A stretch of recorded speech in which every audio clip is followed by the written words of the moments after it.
उपचुनाव विधानसभा का जो उपचुनाव है उसके लिए बीजेपी ने कहीं ना कहीं कमर कस ली है। यहाँ पर प्रभारी सुरेश खन्ना जी को बनाया गया है। हमारे साथ बातचीत करने के लिए उत्तर कानपुर जिला के अध्यक्ष हैं दीपू जी। सर, किस तरीके से देखते हैं जो सुरेश खन्ना जी को प्रभारी बनाया गया है? 9 बार से विधायक भी रहे हैं वो।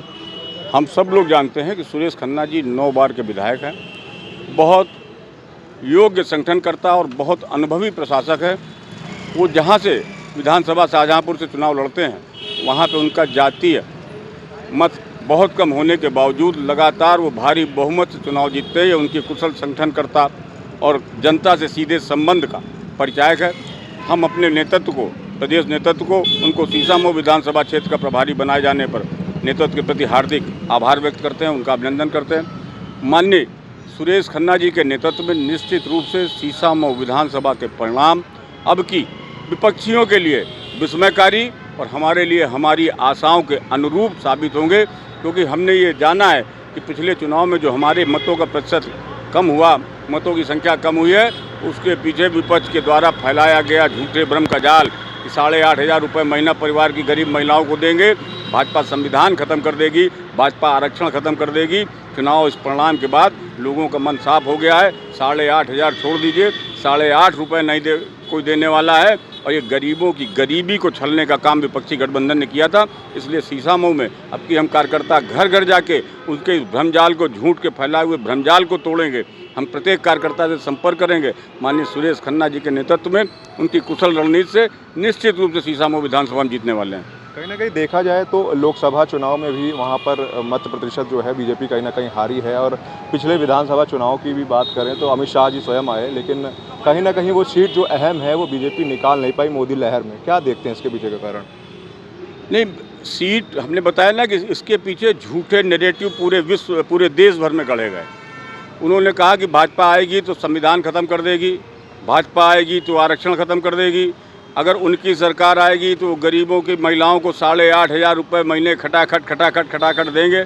लेकिन वो खटाखट वाली मशीन बंद है। अब वो 8,500 रुपये महीने की कोई बात नहीं हो रही है। भाजपा ने कहा था हम आरक्षण खत्म करने के पक्षधर नहीं हैं।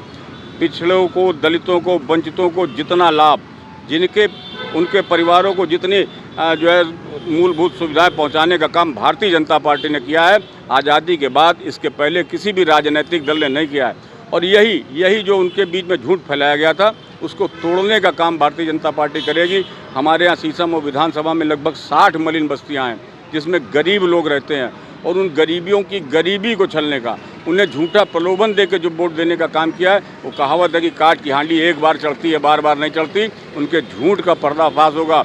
यही नहीं, अब की हम लोगों ने संकल्प लिया है कि अल्पसंख्यक मोर्चा के तत्वाधान में हम अपने राष्ट्रवादी मुस्लिम भाइयों और बहनों को भी ये बताने का काम करेंगे कि मोदी जी की सरकार आने के बाद आपके चेहरे पे जो मुस्कान आ रही है, आपको जो मुफ्त राशन दिया जा रहा है जिसके आप हकदार थे, आपको आयुष्मान योजना से लाभ दिया जा रहा है, आपको उज्ज्वला गैस दी जा रही है और तमाम कल्याणकारी योजनाओं से आपको लाभ मिला है, इसके पहले किसी सरकार ने आपको नहीं दिया है। इसलिए मन साफ करो उन कट्टरवादी मानसिकता के लोगों से, जिन्होंने इस देश में हिंदू मुस्लिम में बंटवारा कर रखा है, उनसे बाहर निकलने की ज़रूरत है। और मेरा विश्वास है जब हमारे अल्पसंख्यक मोर्चे का कार्यकर्ता, भारतीय जनता पार्टी का कार्यकर्ता मुसलमान भाइयों बहनों के बीच में जाके अपनी बात रखेगा तो उन्हें भी विश्वास होगा, क्योंकि वो अपने अनुभव से देख रहे हैं कि उनके चेहरे पे आज जो मुस्कान है, उनको भरपेट भोजन मिल रहा है, रहने को पक्की छत मिली है, घर में गैस जल रही है, स्वयं सहायता समूहों से जो उनको लाभ मिल रहा है, ये सब भारतीय जनता पार्टी के शासन हुआ है, जिसको विपक्षी दल मुसलमानों का दुश्मन बताते हैं। हम मुसलमानों को भी दुश्मन नहीं हैं, हम उनके दोस्त हैं। बस हम तुष्टीकरण की राजनीति नहीं करते हैं, हम संतुष्टिकरण की राजनीति करते हैं। इसलिए हम इस बार सीसामऊ के परिणाम, मैंने कहा जैसा पहले कि विपक्षियों के लिए विस्मयकारी होंगे और हमारे लिए हमारी आशाओं के अनुरूप परिणाम होंगे। हम सीसामऊ भारी बहुमत से जीतने जा रहे हैं। पुनः से जब सुरेश खन्ना जी कानपुर आएंगे तो उसकी रणनीति बनेगी और उनके आने की सूचना हम सब आप पत्रकार भाइयों बहनों को भी देंगे ताकि आप लोग उनसे बात कर सकें। क्या किसी दलित समाज के व्यक्ति को इस बार उतारा जाएगा या फिर से वही ब्राह्मण प्रत्याशी या वैश्य प्रत्याशी हो? मैं केवल इतना कह सकता हूं कि योग्य व्यक्ति, योग्य कार्यकर्ता को उतारा जाएगा। हम जात के आधार पर टिकट नहीं देते, हम धर्म के आधार पर टिकट नहीं देते, हम कार्यकर्ता के कार्यकर्तापन पर टिकट देते हैं। और हमारे यहाँ तो ये प्रश्न ही नहीं है कि चुनाव कौन लड़ेगा। चुनाव भारतीय जनता पार्टी का सिंबल, कमल का निशान चुनाव लड़ता है। इतना जरूर आश्वस्त करना चाहता हूं कि भारतीय जनता पार्टी का कार्यकर्ता ही चुनाव लड़ेगा और जीतेगा। बहुत बहुत धन्यवाद। तो ये थे हमारे साथ में उत्तर जिला अध्यक्ष दीपू पांडे जी, जिनका साफ तौर पर कहना था कि जो प्रत्याशी होगा वो बीजेपी का होगा और सुरेश खन्ना जिन्हें प्रभारी बनाया गया है सीसामऊ विधानसभा का, ये उपचुनाव बीजेपी के लिए अहम माना जा रहा है। डॉक्टर अभिषेक के साथ गुप्ता, डेमोक्रेटिक न्यूज़, कानपुर। जुड़े हमारे न्यू कॉन्सेप्ट पॉकेट मनी के साथ और कमाएं अपनी पॉकेट मनी। जल्दी उठाएं अपना मोबाइल और अपना CV हमें मेल करें info@democraticnews@gmail.com पर। डेमोक्रेटिक आई न्यूज़ चैनल को लाइक करें, शेयर करें, सब्सक्राइब करें और बेल आइकन दबाएं।